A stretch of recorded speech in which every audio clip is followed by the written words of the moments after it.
dear guests, distinguished Director General of the Technical Secretariat of the OPCW, Excellencies, dear Mr. Vitaly, ladies and gentlemen, welcome, very warm welcome. Thank you very much for finding time to be with us for this special event.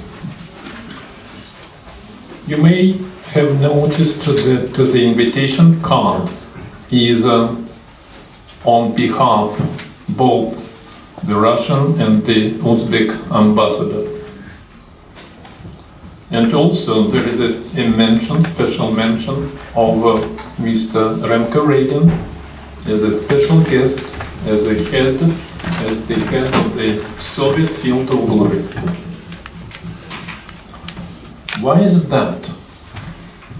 The answer is, it's about our common history. All three countries, Russia, Uzbekistan and the Netherlands, are concerned by this very tragic episode of World War II. Back in 1941, Russia and Uzbekistan were Soviet republics within the Soviet Union. Soviet people, regardless of their nationalities, were mobilized and put their efforts to rebuff Nazi aggression. There were lots of Uzbeks in the Russian army. Just bear in mind, out of 6.5 million Uzbeks living back then in the Soviet Union, 1.5 were soldiers of the Red Army. Uzbek soldiers fought all major battles on the Eastern Front. They were part of the famously known Panfilov division defending Soviet capital, Moscow. They were also part of this epic battle of Stalingrad. Uzbek soldiers were liberators of Europe, pushing back what remained from the German Nazi forces.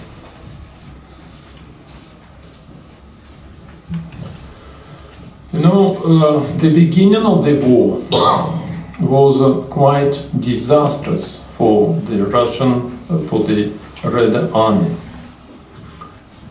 As a result of a perfidious attack launched by Nazi Germany, the Red Army suffered a series of resounding defeats. Most of the Soviet aviation,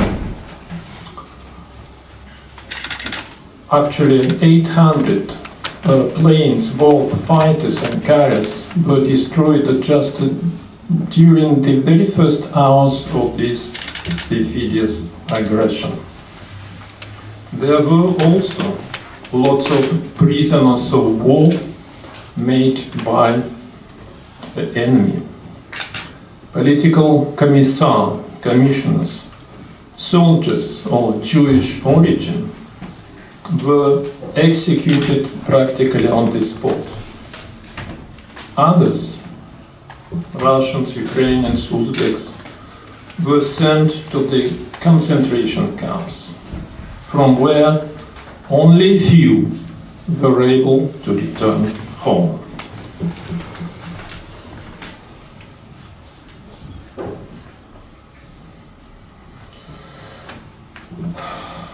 So it's just about the episode involving 101 Uzbek prisoners of war.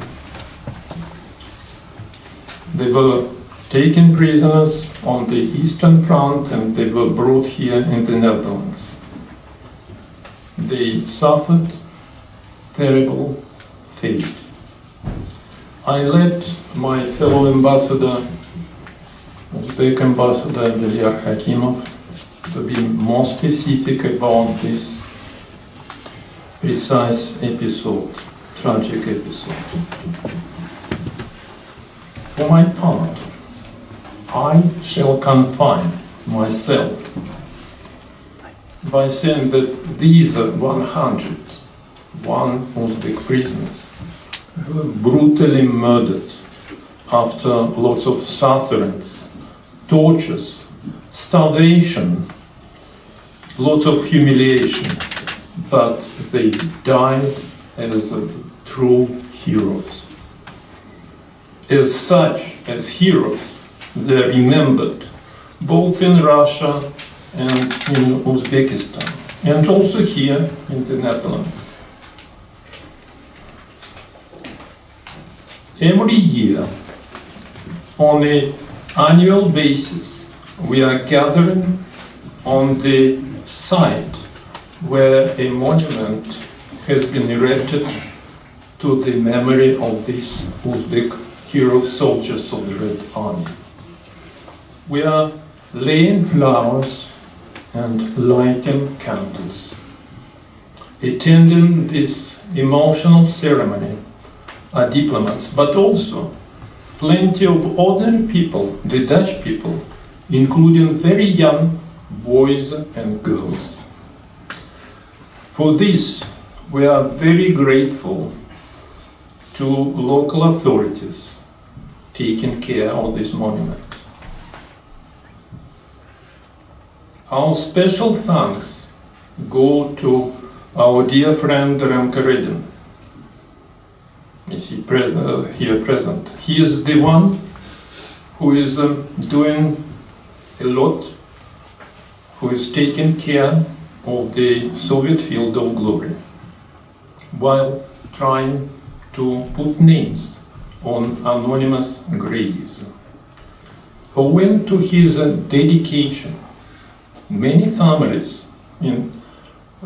both in Russia, in Uzbekistan also, in other former Soviet republics, were able to find out about their loved ones, and at least they learned where their loved ones are buried. The war novel written by entitled 101 and written by Uzbek writer A.Irgashev in collaboration with the Russian writer Yu.Medvedovской is very precious. We are not only paying respects to the heroes of the war, but we also are preserving the memory of them. It is all the more necessary that there are, unfortunately, attempts to rewrite the history, the story of World War II, to glorify Nazis. There are even some people who dare equate Nazi Germany with the Soviet Union on the grounds that they ostensibly bear or bore equal responsibility for unleashing the war. This is simply intolerant. We strongly condemn such allegations, which are nothing but very, very bad faith laced with venom. Now I'll pass the baton to my dear colleague, my very close friend, Ambassador Hakimov from Uzbekistan.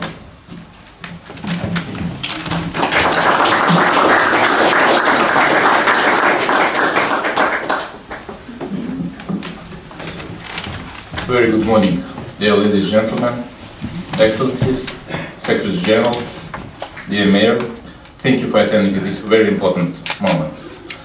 Of course, it's very emotional. It's very emotional, I believe, deeply for the staff of the Russian embassy, for our staff from, which is coming from Brussels all the way down here. It's, I believe, deeply. It's also emotional for the Dutch people, for those who were involved in this uncovering history, unended history of the tragic events that started some decades, some years ago. It's very important to remember, especially in these turbulent days, where we see the startup of different conflicts, different disagreements, which are bringing a lot of bloody events.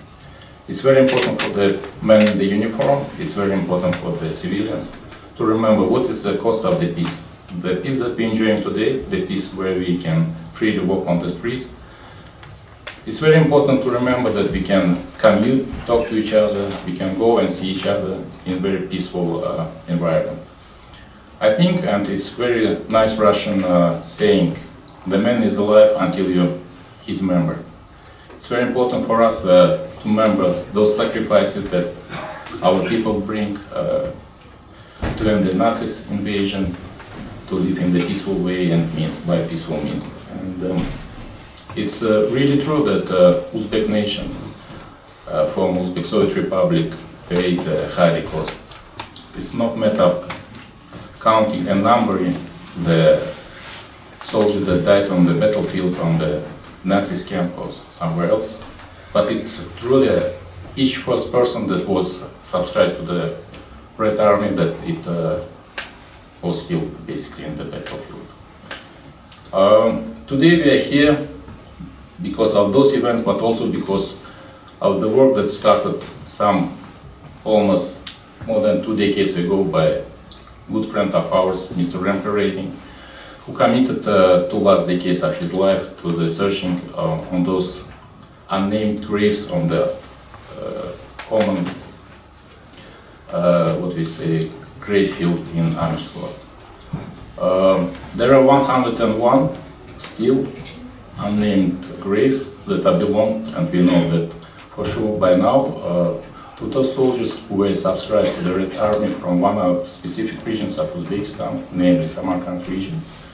And we are committed to continue this work with Mr. Remke, with our Russian friends, with all those parties, with the Dutch government, to find the last identities, to pay the last respect to those soldiers who are still over there. We were successful last year when we brought Remke to Uzbekistan. It happened September 2018, and believe me or not, it was a huge event for the social and political life of Uzbekistan, because he's more famous maybe than here in Netherlands, and that's very much true.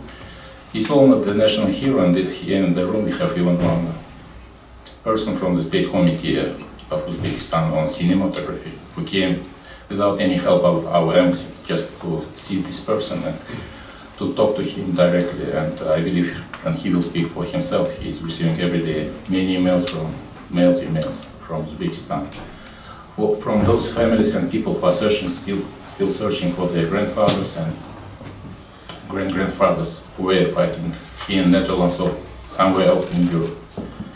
And this special story and the book, which is called 101, it was mentioned by Alexander Vasilyevich already, was written based on this research that we made some years ago by Remke. And I also want to mention here definitely that he has also his book, I don't know, Dita Polislava, you will speak it in English or in Russian, I don't know the translation, but it's very prestigious, I believe prestigious also for the Dutch people, because you should be and you could be proud that you have such people who are committing themselves.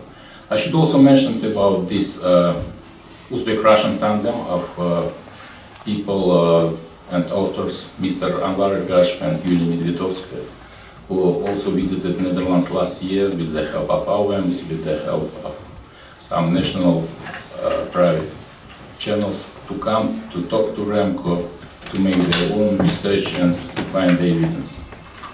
As already was mentioned, we are very much proud that we can stay every year on April together with touch friends with the mayors of both of the towns where the campaigners for building belongs, and with the many ambassadors and youngsters to commemorate those tragic events and to pay their respects to those who are still over there.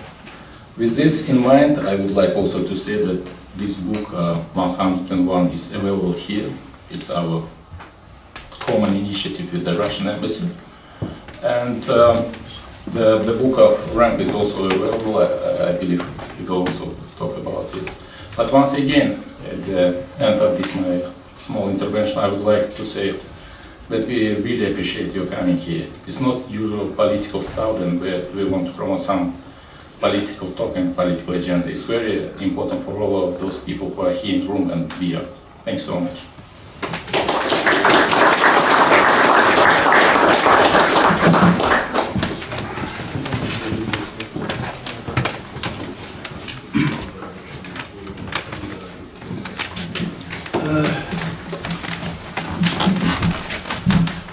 Yes, thank you very much, dear ambassadors, dear friends, as we can say for many years already. And thank you for giving me the floor. I was asked to tell you something more about the story of those 101 soldiers from the Soviet Union, from Uzbekistan, that we have been talking about for a while already. I will speak a bit longer, I was asked, than the others, so you know in advance. In 1998, the Soviet field of honor was already in Leusden for more than 50 years, and I was actually living in Leusden. I was born in Amersfoort, and I had never heard of this field of honor before. And my friends had never heard of it. And in 1998, no relatives had been traced at all. All those soldiers buried there were, in fact, anonymous. Their identity was still unknown. And the field of honor was taken care of. It looked really nice, but there were no visitors.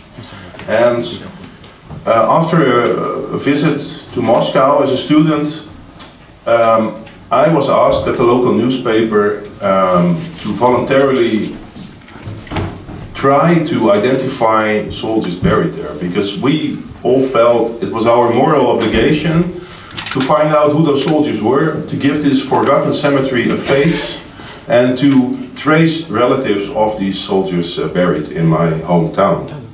And this sounded like an interesting idea, and I had no idea that 20 years later I would still be talking about that subject here in the Russian embassy. The reason for that is that I indeed started to research the 865 soldiers buried there, among them those 101. And after 2 years of searching, I managed to identify the first soldiers. I then tried to trace relatives, and this succeeded as well. So suddenly this cemetery became more than a place with stones. It became a place of human beings, a place of people who had died during the war, and their relatives who had been living with missing fathers, grandfathers, uncles, brothers for so many years. And of course the main goal was to inform relatives, children of soldiers, that their father was no longer missing in action. He was in fact buried in Leusden at this Soviet field of honor. In the end, it always hurts a little bit to make this story short, because I know how much efforts I put in this. After 20 years of searching, 20 years of identifying soldiers, today 210 families of those soldiers have been informed that their beloved ones are actually no longer missing in action, but buried on the Soviet field of honor in the Netherlands. So 210 families found, more than 250 soldiers identified.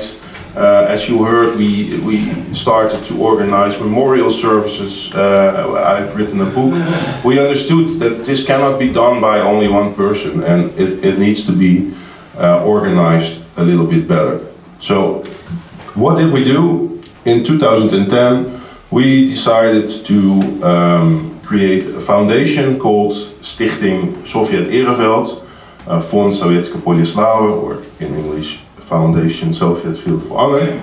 And as you can see, we still have the same goals as in the beginning, which is researching the fate of those 865, tracing their relatives, organizing visits to the grave, but also keeping the memory of the soldiers alive through publications. Because, of course, it's great that the relatives know now that their fathers are buried in the Netherlands, but we very much would like you all to know about this. And we want not just me to think about them, but many people. Also, we are trying to raise the historical awareness and increasing the understanding of the sacrifices made by the people and the army of the former Soviet republics, because we feel more than 26 million people who died in the Soviet Union is not a small story that should be forgotten, even though the Soviet army didn't liberate us. It's a story that should be told also in the Netherlands, and there is no better place to do so than on this Soviet field of honor. And as Alexander Vasilievich also pointed out, we're trying to involve young people in doing this. So we've asked a school to participate in our memorial services, so that young people every year, they get to hear the story, and they are involved in all this. It was already said, the book is in Dutch, it's called Kind van het Ereveld. I will forgive you your Dutch. It's available in Russian. Unfortunately, it's not available in English yet, but maybe someone is ready to translate it. And one of the other things we did to give this cemetery a face, to make it more than stones, is putting the photos that I collected during those 20 years of searching that I received from the families near the graves. We do this every year in May. Photos are standing there for a whole month, and then suddenly you see that Alexei Petrov is not just a name, but it's a person with a family and a face, and you can imagine how he and his family have suffered from this terrible war. Well, that worked very well, actually. However, this worked very well when relatives were found. And those 101 soldiers from Uzbekistan, we still don't know their identity. They have been buried as unknown soldiers. We hardly have any information, and that didn't feel right, that now the others are no longer forgotten, but those 101 still are forgotten because we don't know who they are. So we decided to do something about it. What did we have? We only had this little photo. It's the only picture that remained from those 101 who spent 9 months in Camp Amersfoort, the concentration camp of Amersfoort. Yeah, how they saw it? Yeah. Those 101 were brought to Amersfoort in September 1941. They were treated as propaganda material. They were seen as Untermenschen, as lower kind of people, and the idea was that the local population of Amersfoort and the population of the camp would understand that we should choose the German side in the war against the Soviet Union, because the Germans wanted to make clear to us that people from Asia, people from Russia, people with Bolshevist understandings, they are a lower kind of people. And this didn't work. Local people tried to give them water and fruit and bread. They were beaten by guards, and eventually they ended up in the camp where the prisoners, the Dutch prisoners, also showed solidarity with them in the beginning. But unfortunately their fate was terrible, as said before. 24 of them died from hunger, illness and misery. And the remaining 77 were executed by the Germans on the 9th of April 1942. So all those 101, they arrived in Amersfoort and they ended up being buried in Leusden, in the Netherlands. This is how the story started. They have always been laying there as unknown soldiers as the Germans decided to destroy the administration of this group, so we still don't know who they are. And all what's left is this little picture. We do have, however, a couple of drawings, and as you can see, if you look really close, there are two names written on some of these drawings. One is, and I will give you the most probable spelling of the name because we're not completely sure. One is probably Khatam Kadyrov, and the other one is most probably Zahir Muratov. So this gives us some hope. We have their face, we have their names. We might be able to trace relatives based on this information, even though 26 million war victims, just a name, just a face, it's incredibly difficult. Furthermore, we don't know in which of those 101 graves they have been buried. So we understood that even though we are trying to search for relatives, as you can see, we went to Uzbekistan and we've published those drawings and the one picture everywhere we could. We understood that we needed to do a little bit more than that to make sure that they're not forgotten. So we decided to organize a memorial service, as was mentioned before, on the 9th of April. The 9th of April is the day of the execution. 77 of them were executed.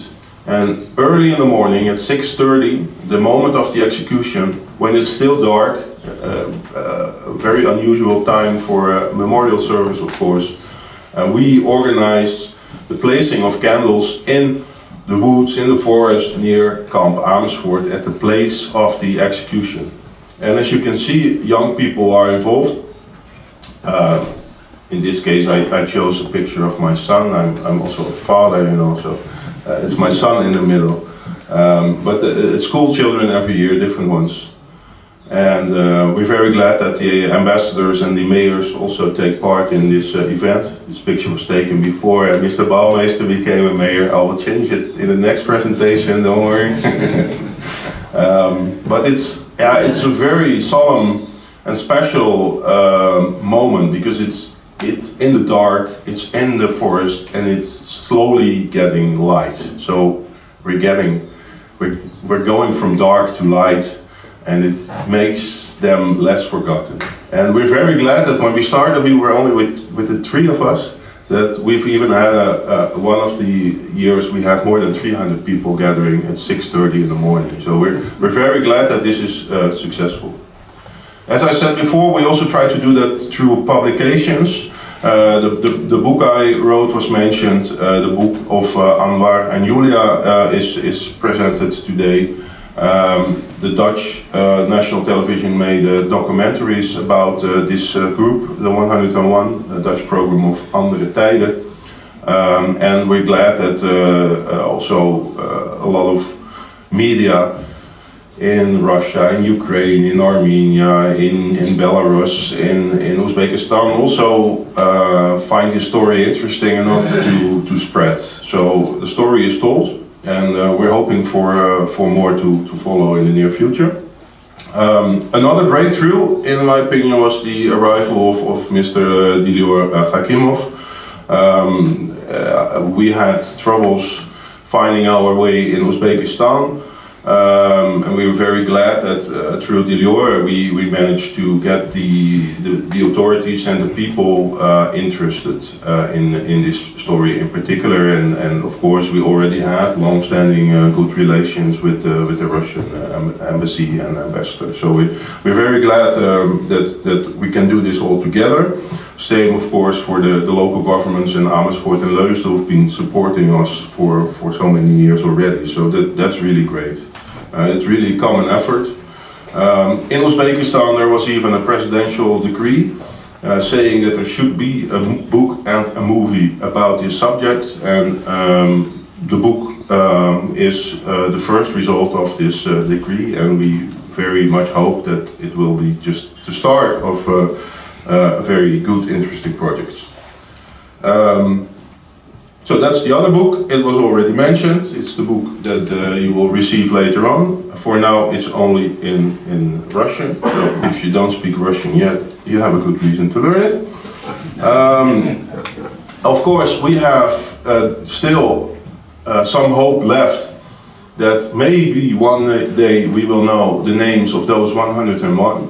We are making plans for that. We are trying to find out what's possible, what's not. We're still searching, and we're hoping for a solution one day, because when I started searching for those others 20 years ago, people thought I was crazy, it would never work, and it did work out, so why not be a little bit more ambitious and try to get this solved as well. I don't know how, but we'll see.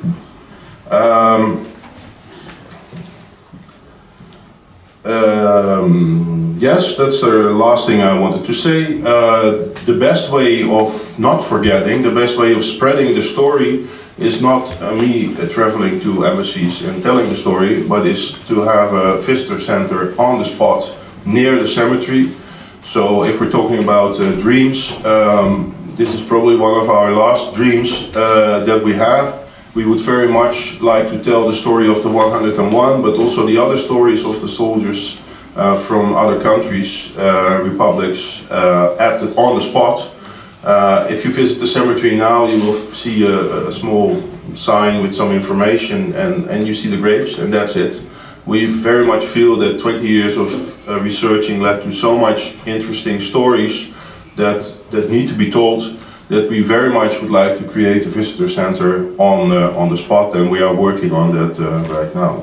So I'm not sure if I'm within the time that was granted to me, but that's the story in short. If you would like to know more, talk to me or read one of the books, visit the memorial site. And once again, I would like to thank everyone present, because you help us spread the story, and especially I would like to thank, of course, both the ambassadors for creating this opportunity. Thank you very much.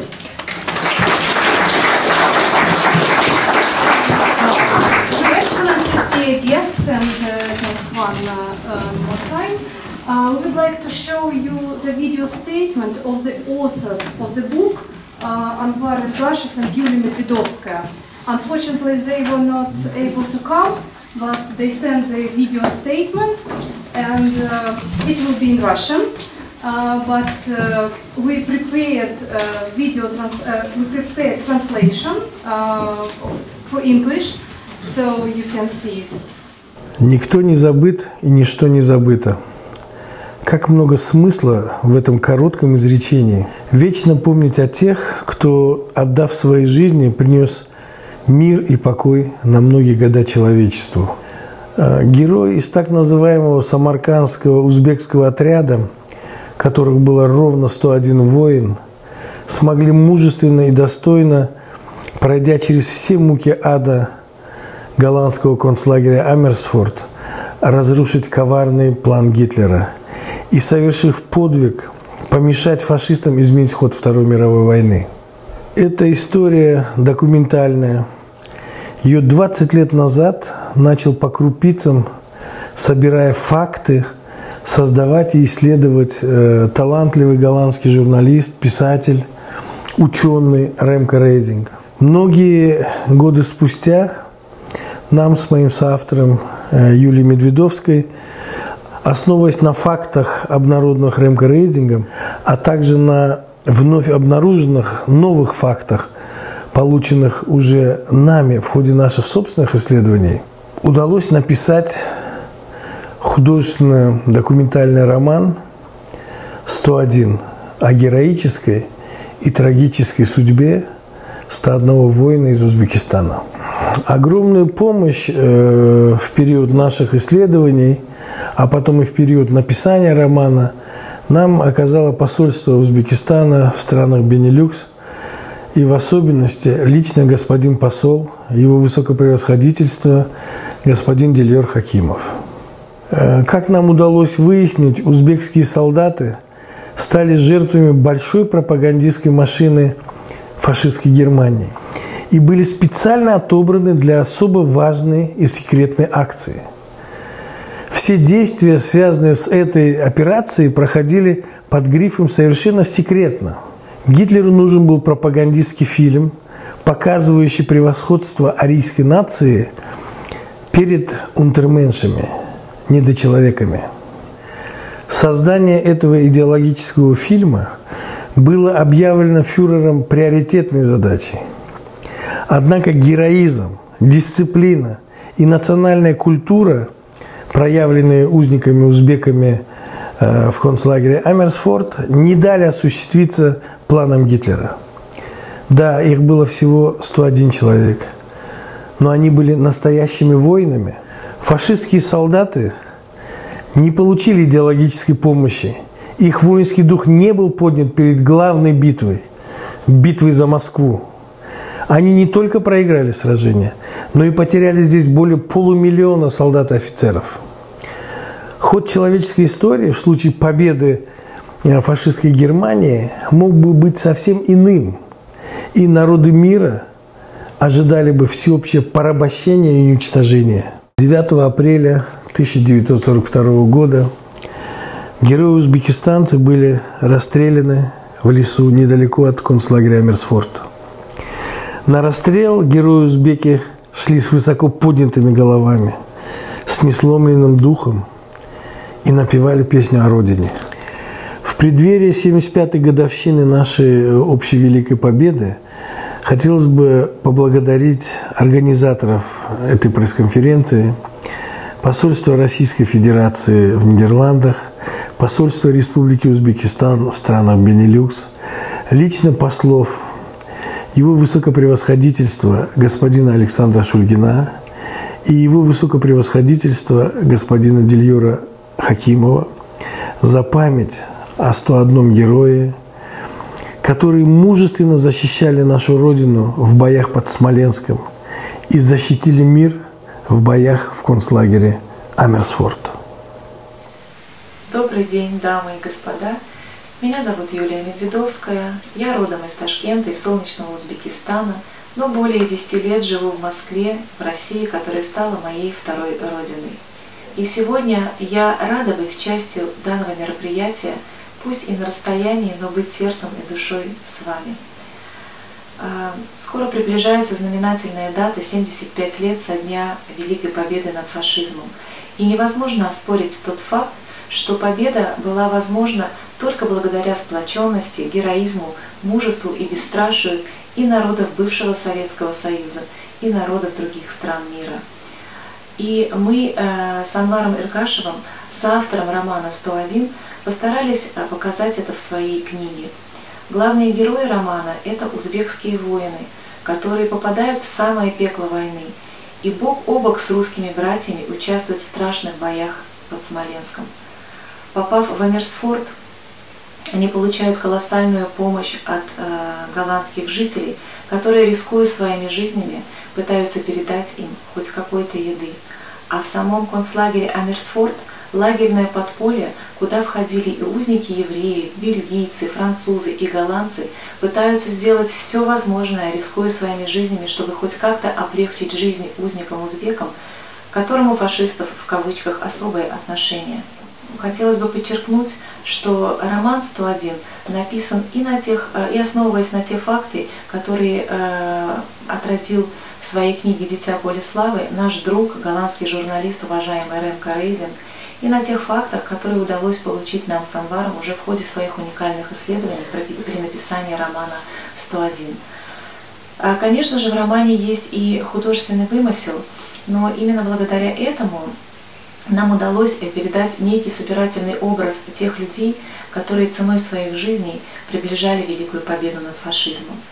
И мне хотелось бы поблагодарить Посольство Узбекистана в странах Бенилюкс, Посольство России в Нидерландах, Союз молодежи Узбекистана и компанию «Узбекистан Фильм Холдинг» за организацию сегодняшнего мероприятия, за то, что как можно больше людей узнают о коллективном подвиге героев из отряда 101 и о память о великой победе народов мира в войне над фашизмом.